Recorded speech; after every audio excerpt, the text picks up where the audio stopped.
De retour dans l'Africa Newsroom, nous sommes toujours en compagnie de nos invités. Léon Kungu, chercheur en sciences politiques et en politique de sécurité. Guy Mafimba, gestionnaire des systèmes informatiques. Et notre éditorialiste Gratien Rukundikiza. Ouvrons à présent notre grand angle.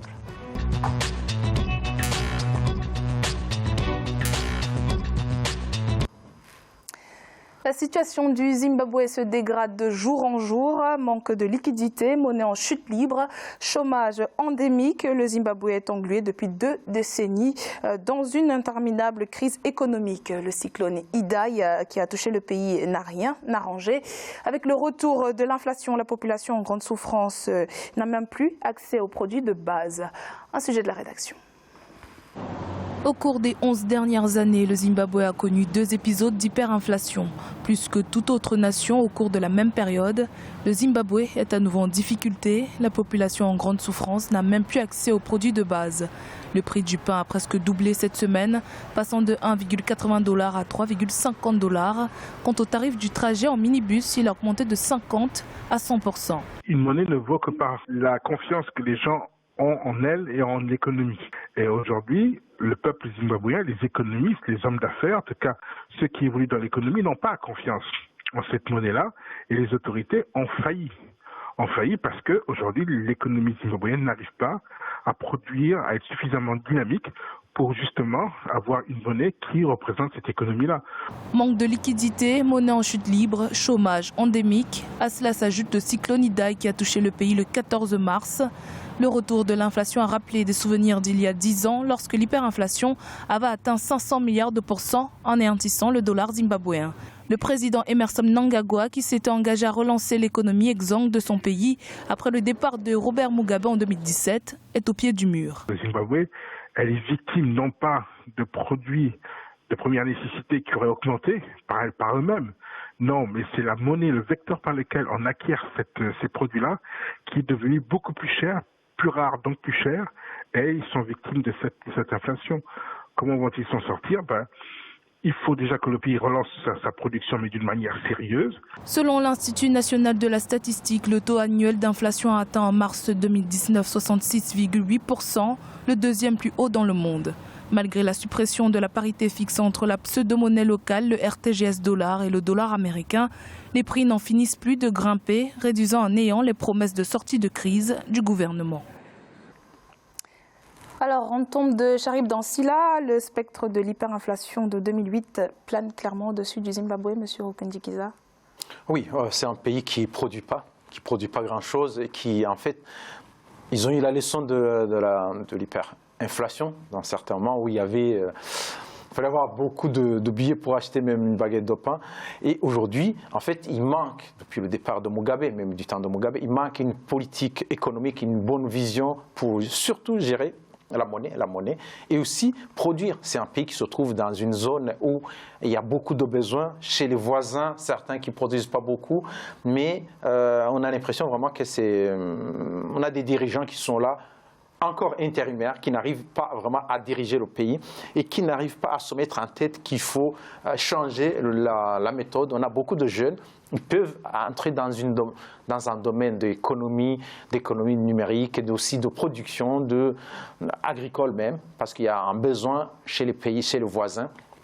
Aussi voir comment est-ce qu'ils peuvent essayer de mutualiser, de voir d'autres pays avec lesquels ce pays peut développer l'économie ou essayer de se rapprocher pour avoir plus d'informations, d'idées sur la façon de développer un pays. Monsieur Kungu, est-ce que vous pensez que ça peut être pire cette fois-ci que l'hyperinflation de 2008? En fait, ce que j'ai pu dire, c'est que j'observe que le peuple zimbabwéen, tout au moins la population, jusqu'à ce jour n'a tiré, je dirais, aucun bénéfice du départ de M. Mugabe et son remplacement par son ex-lieutenant, Emmerson Mnangagwa.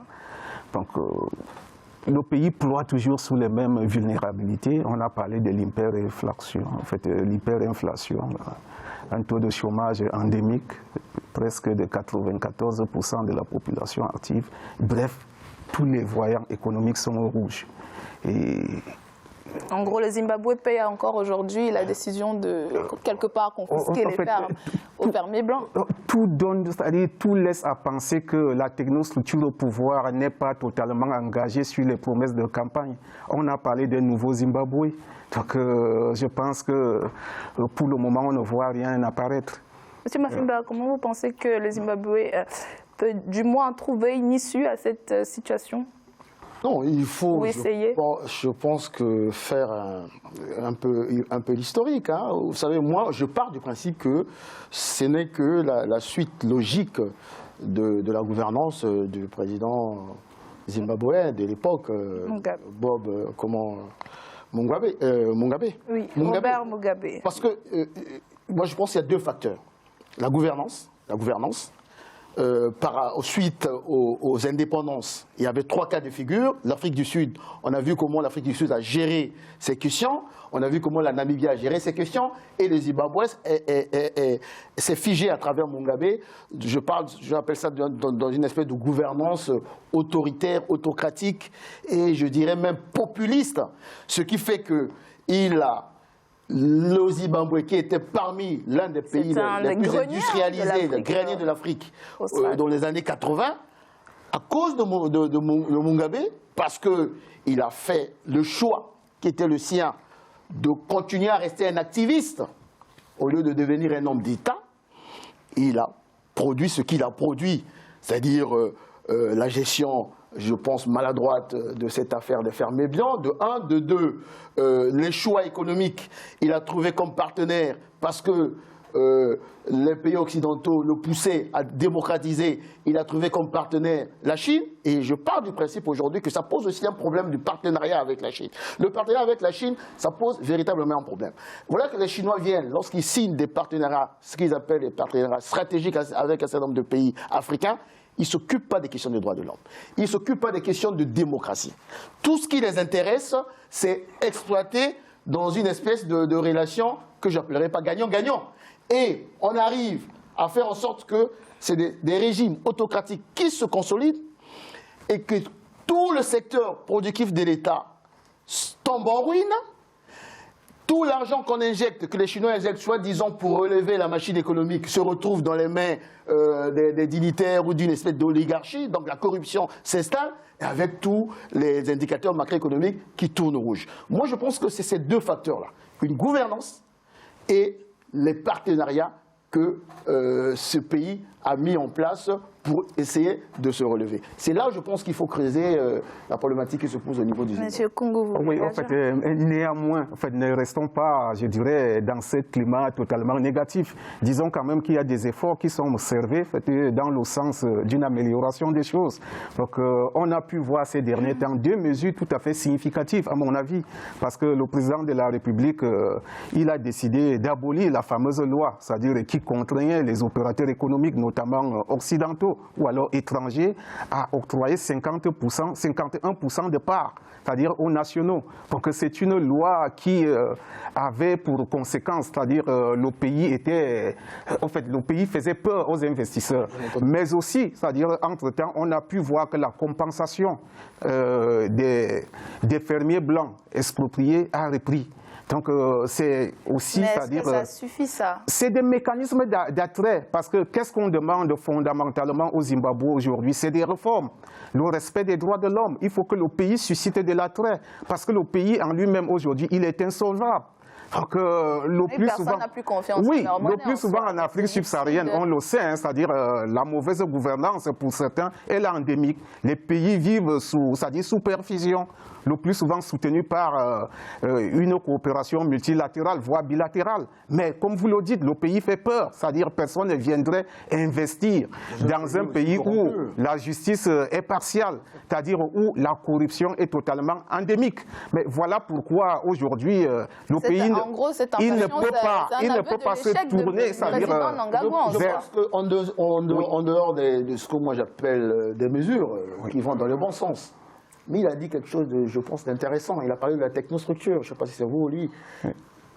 Tant que la technostructure de la machine politique et économique du Zimbabwe va être prise en otage par le ZANU-PF, Les ANUPF. Oui. Et on sait pertinemment que généralement, dans ces genres de gouvernance qui sont en fait des pays-États, des partis-États, donc le mérite n'était pas celui-là, n'était pas à l'ordre du jour. C'est souvent parce qu'il a fait la guerre ou c'est le fils d'un tel, on le met dans des positions stratégiques. Mais vous ne pouvez pas relancer la machine économique, vous ne pouvez pas attirer les investisseurs. On parle par exemple de la justice.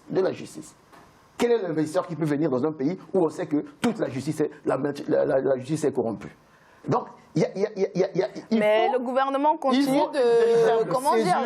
de cultiver l'espoir chez la population. On parlait tout à l'heure de l'Algérie d'un changement systémique.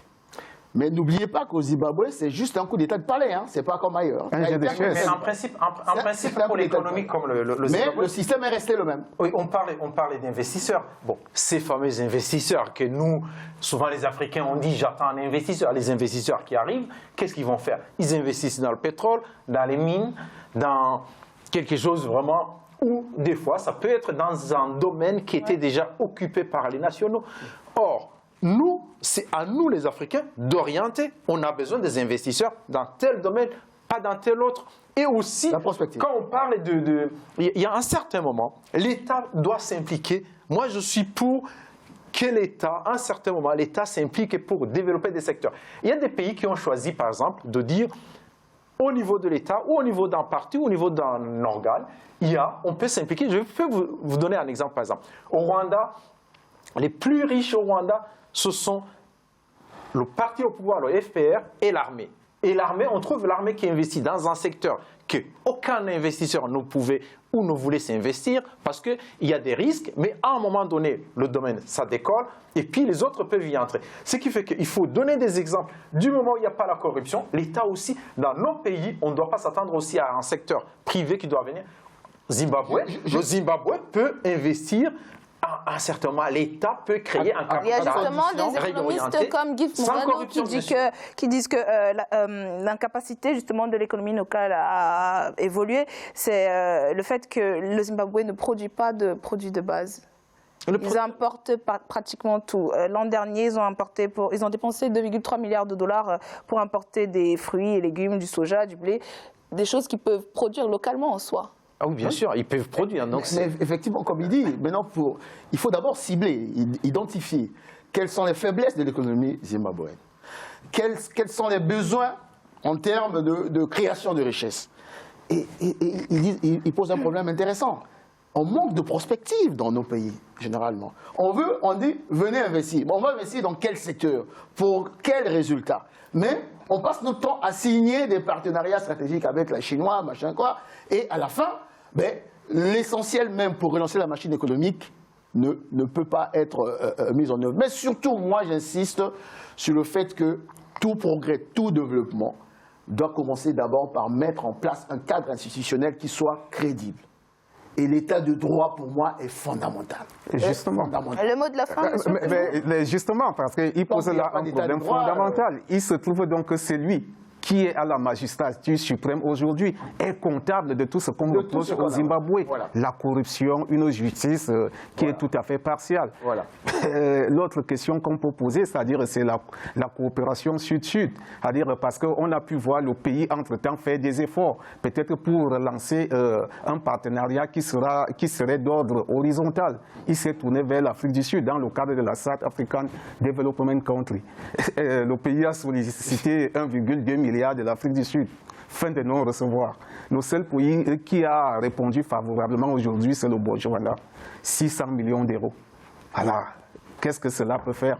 Et quand vous comparez les potentialités du Botswana avec le Zimbabwe, il n'y a pas match, comme qui dirait, parce qu'ils sont plus potentiellement riches que le Zimbabwe. Mais comme le Botswana, c'est un pays de droit, un état de droit, des gens sérieux, voilà. Et la machine est partie. Donc moi, ma conclusion serait de dire, il faut aller dans le sens des Algériens. Il faut un changement systémique.